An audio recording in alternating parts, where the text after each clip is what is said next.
ओम शांति। आज समय अनुसार जो बाबा ने कहा था वो अब संसार के लोग कहने लगे हैं। समय हमें वो सब इशारे दे रहा है जो बाबा ने बहुत पहले दे दिए थे। समय सबको अवसर देता है, चाहे वो पाप आत्माएं हो या फिर पुण्य आत्माएं।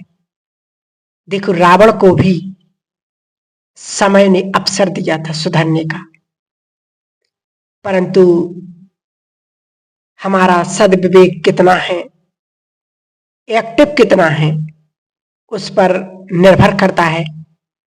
इसलिए आज हम आपसे कहेंगे कि इस क्लास को सुनिए मत, अप्लाई कीजिए। जो भी कुछ सुनते हो उसे एक्शन में लाओ। बाबा कहते मीठे बच्चे, बहुत सुन लिया, 10 साल 20 साल 30 साल 40 साल, मुरली का पहला ही शब्द क्या सुनते हैं? मीठे बच्चे। सुनना ठीक है, अच्छा है, परंतु सुनकर अप्लाई करना, मीठा बनना है। मीठा बच्चा कहकर भी यदि कड़वाहट है, यदि कर्म में सुखदाई नहीं है, तो मेरा ज्ञान में चलना ना चलना कोई मायने नहीं रखता है। सवाल ये नहीं कि मैं ज्ञान में कब से हूं, सवाल ये है कि ज्ञान मुझ में कब से है। अब भगवान से कुछ मांगो मत, पर एक चीज हमेशा मांगो कि तू मुझे सद्ज्ञान जरूर दो, बुद्धि दो, सद्बुद्धि दो। सबके पास है, कहते नहीं, बुद्धि तो सबके पास है। आज चोर के पास भी है तो हिटलर के पास भी है,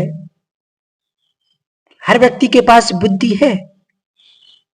परंतु जब चोर चोरी करने जाता है या कोई अपराधी अपराध करने जाता है तो उसके पास ये बुद्धि तो है कि मुझे अपराध करना है, परंतु उसके पास सद्बुद्धि नहीं है कि अपराध करने से क्या होगा, पाप लगेगा या मुझे जेल हो जाएगी। चोर करता चोरी तो उसको बुद्धि तो है कैसे करना, परंतु उसके पास सद्बुद्धि नहीं है, विवेक नहीं है कि नहीं ये गलत काम है। तो बाबा कहते हमें अब बाबा ने बुद्धि दी है तो हमें सद्बुद्धि का उपयोग करना है। भगवान ने हमें अवसर बहुत दिए, परंतु अभी अंतिम अवसर मिला है। अवसर वो दोनों को देता है, अच्छे को भी देता और बुरे को भी देता है। अब समय हमसे अब क्लियर इशारा दे रहा है, उसके बाद मेरी बुद्धि उलझी हुई है तो फिर ऊपर वाला भी कुछ नहीं कर सकता है। भगवान भी इशारा दे रहे, समय भी इशारा दे रहा है, परंतु फिर भी मेरी बुद्धि यदि उलझी हुई है तेरे मेरे में, यहां वहां की बातों में, तो बाबा कहते उसको ना तो फिर समय कुछ कर सकता और ना भगवान कर सकता है। कहती एक है हर हाल में मुस्कुराना और मोस्ट इंपोर्टेंट है किसी का दिल नहीं दुखाना।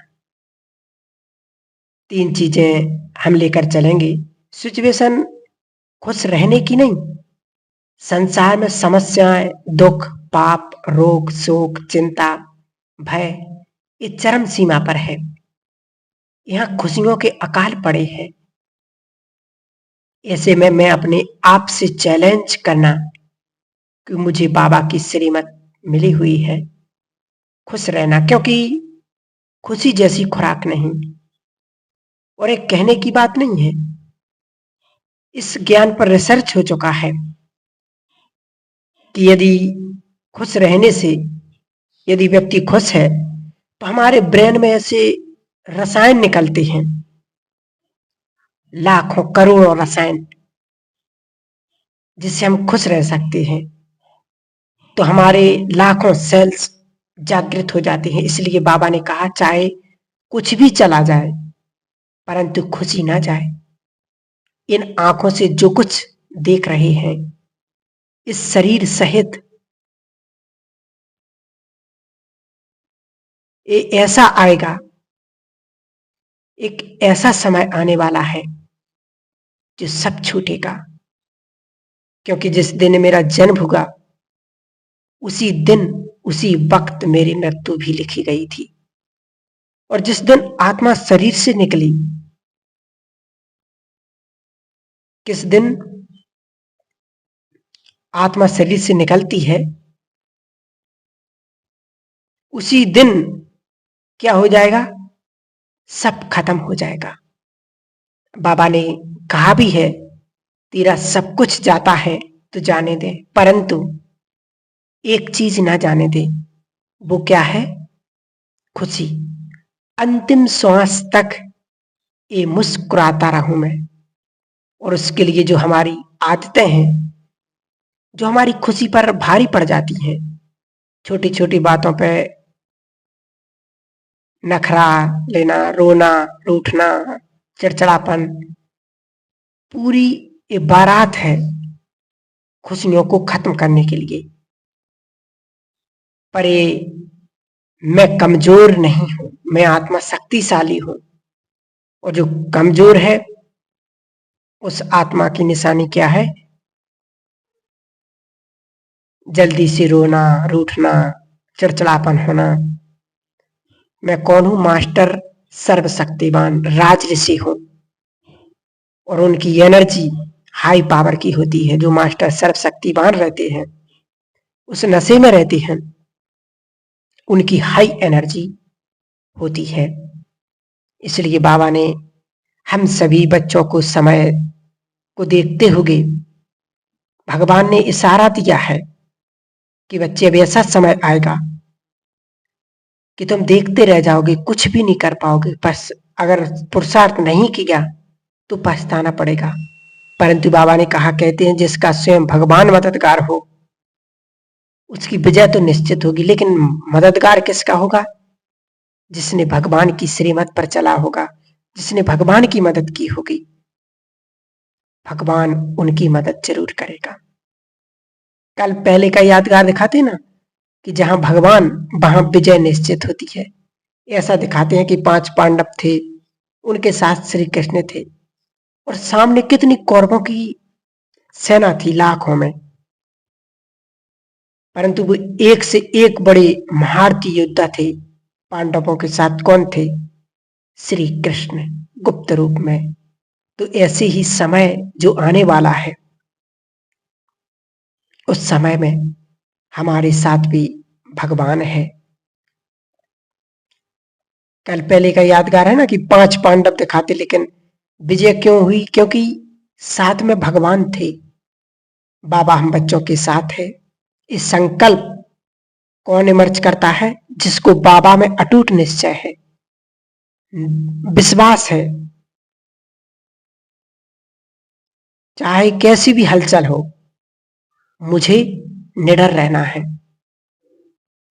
एक समय आया था जब यज्ञ में मम्मा ने शरीर छोड़ दिया था, तो कितने लोग सवाल उठाते थे कि कहते हैं योग से आयु बढ़ती, उम्र बढ़ती है, परंतु ऐसा क्यों?